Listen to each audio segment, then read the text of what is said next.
gitu. Karena sebenarnya dalam public speaker itu ada empat apa namanya tipe soal public speaker. Nanti kita bahas. Tampil apa adanya, gak usah aneh-aneh, biasa aja, gak usah berlebihan, termasuk pakaian misalnya. Gak usah, kalau seorang wanita menjadi seorang public speaker, kalau perhiasan yang ada di atas kepala sampai ujung kaki lebih daripada 13, itu sudah nolak. 6 saja cukup. 6 jam, gelang, anting, kalung, ya, cincin mungkin. Tapi kalau sudah lebih daripada 13, ini memang ada ininya. Kalau 13 tuh, waduh, sudah orang audien akan nggak melihat lagi, nggak melihat materinya. Wow, cincinnya bagus. Oh itu bacaan gitu.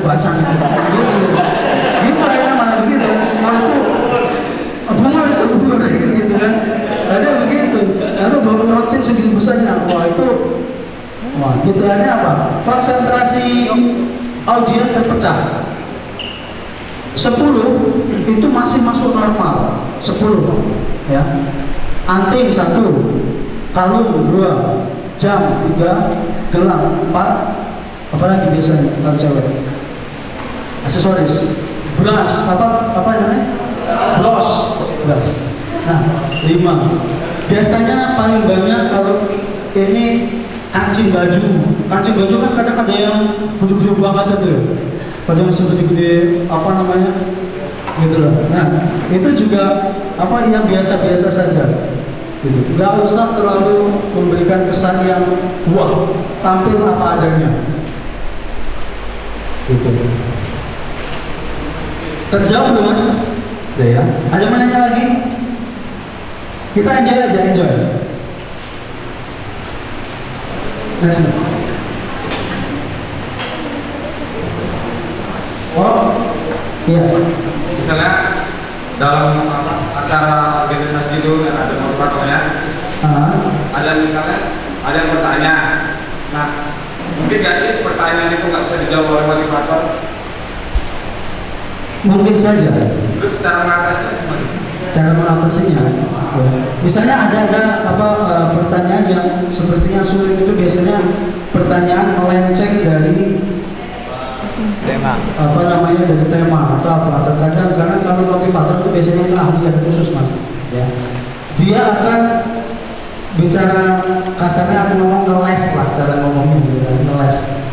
Nanti akan kita misalnya pertanyaan ini bagus misalnya, tapi saya mungkin akan menjawab kurang puas, tapi nanti akan coba saya carikan jawabannya yang lebih pas lagi, karena ini tidak sesuai dengan bidang saya. Tetapi menurut saya ini seperti ini.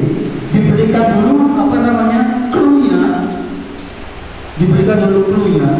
karena kalau itu tidak sesuai dengan keahlian. Kalau saya ditanya tentang ekonomi, blank, saya nggak ngerti.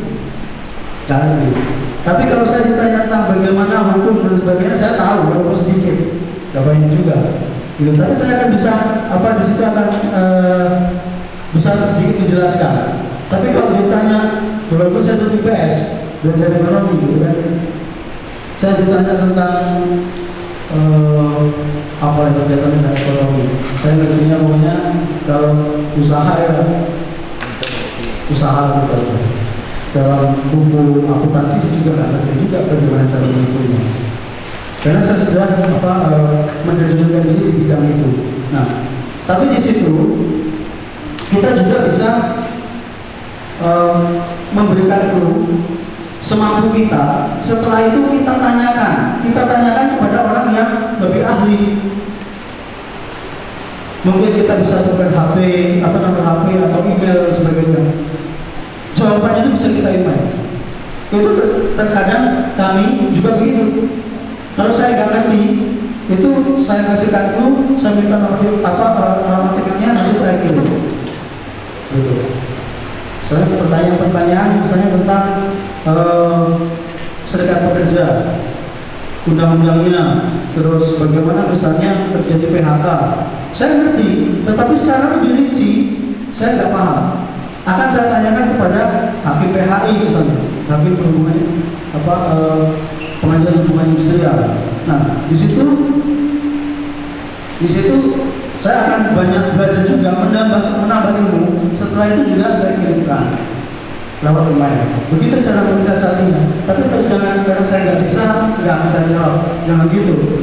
Kasihkan ilmunya. Nanti akan saya carikan jawabannya yang lebih pas. Tapi kira-kira seperti itu. Begitu Mas. Ada lagi? Ya, silakan.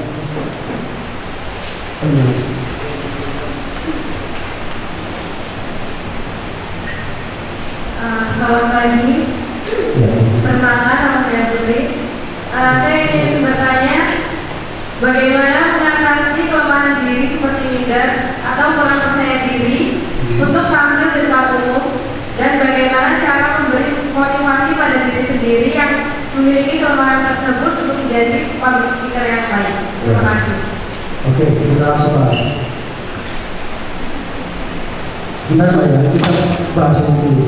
Nah ini tadi yang saya katakan, yang penting berani tampil. Semua orang sebenarnya punya bakat untuk jadi seorang public speaker. Kalau di sini saya bilang bukan bukan bakat secara langsung gitu, tetapi punya bakat semua teman-teman ini.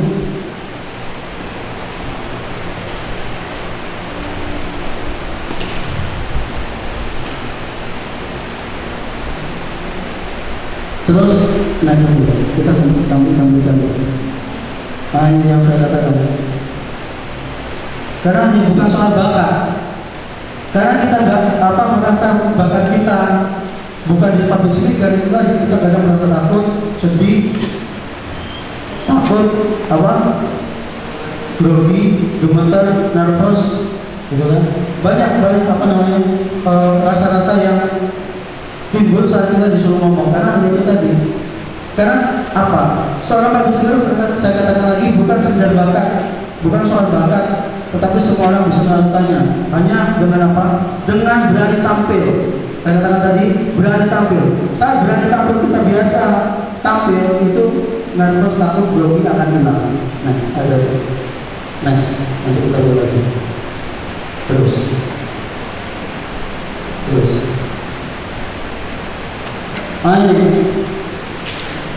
Ini Mbak jawabannya.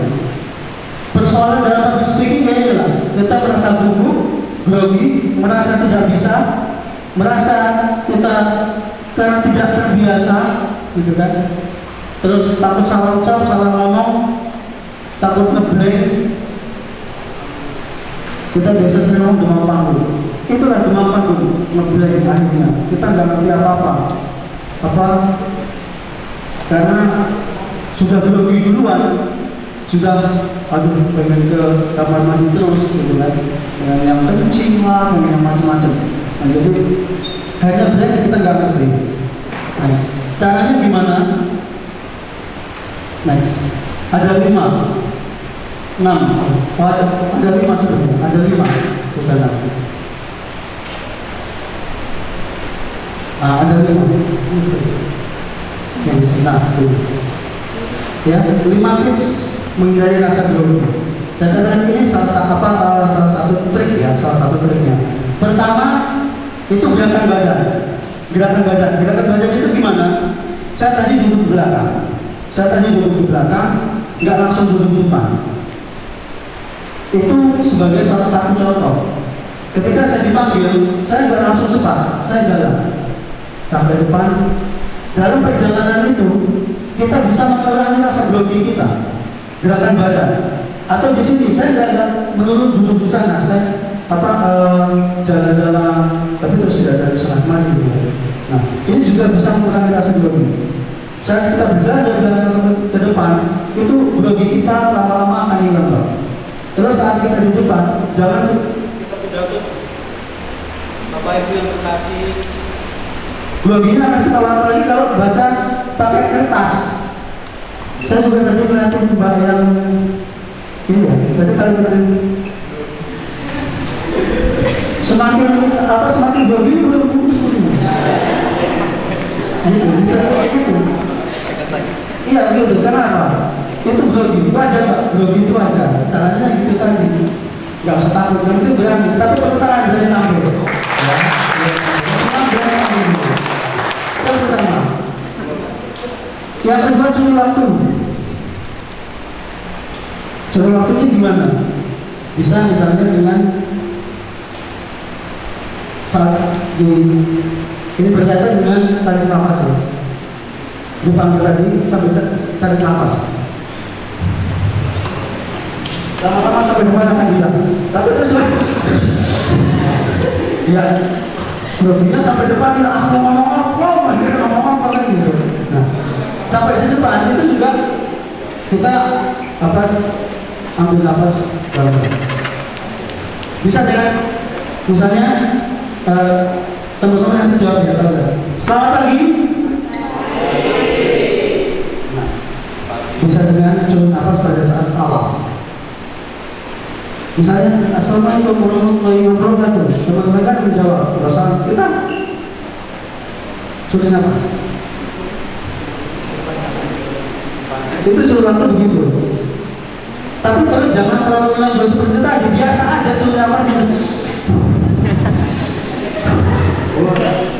Kacau gitu. Wah belum benar ini. Gitu. Jadi kita aja curi waktunya begitu. Tarik nafas ke dalam 3 kali, 4 kali sambil berjalan tadi kita ambil nafas. Yang keempat ini tadi itu senyum sama-sama. Jadi nggak hanya mau bensin aja yang harus senyum sama-sama. Ya. Kita di salah public speaker juga di sini penting. Kenapa? Ya. Pada saat ini senyum, semua teman-teman senyum, enak daripada saya tutup. Pagi teman-teman. Padahal sudah belum gini. Ini belum gini dari sini. Gitu ya, kalau gitu. Jadi pada saat kita menyampaikan senyum salam sapa, kita juga cari teman-teman yang kenal. Bisa saya kenal itu, nah ini misalnya. Saya kenal dengan ini, gitu ya. Jadi sambil matanya itu sambil lihat. Jadi kita kayak punya teman, kita ngobrol sama teman sendiri. Cari teman-teman yang kenal saya kenal. Misalnya nggak kenal, ya tanya aja mas siapa namanya mas, namanya siapa? Mas Danang, mas siapa? Nah, mas Danang siapa? Firmansa. Nah, mas Firmansa. Saya aja, nggak mas bisa ya? Oh, saya.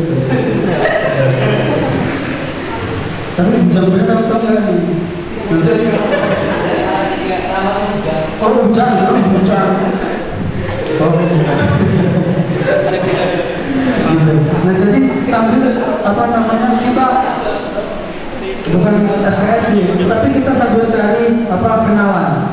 Saat kita sudah kenal, nanti pada saat kita bisa ajak dia untuk komunikasi. Misalnya pada saat mau tanya gimana Mas Ujang misalnya kan, Mas gitu. Kita bisa sambil tanya. Itu caranya. Yang keempat, yang tadi masuk ngaku nih. Kalau kita baru pertama, apa nih ngaku? Ngaku aja kalau lagi grogi. Saya, silakan Mas Fala di depan. Begini saya grogi. Betul, deg-degan, betul. Ada teman-teman. Tidak apa-apa.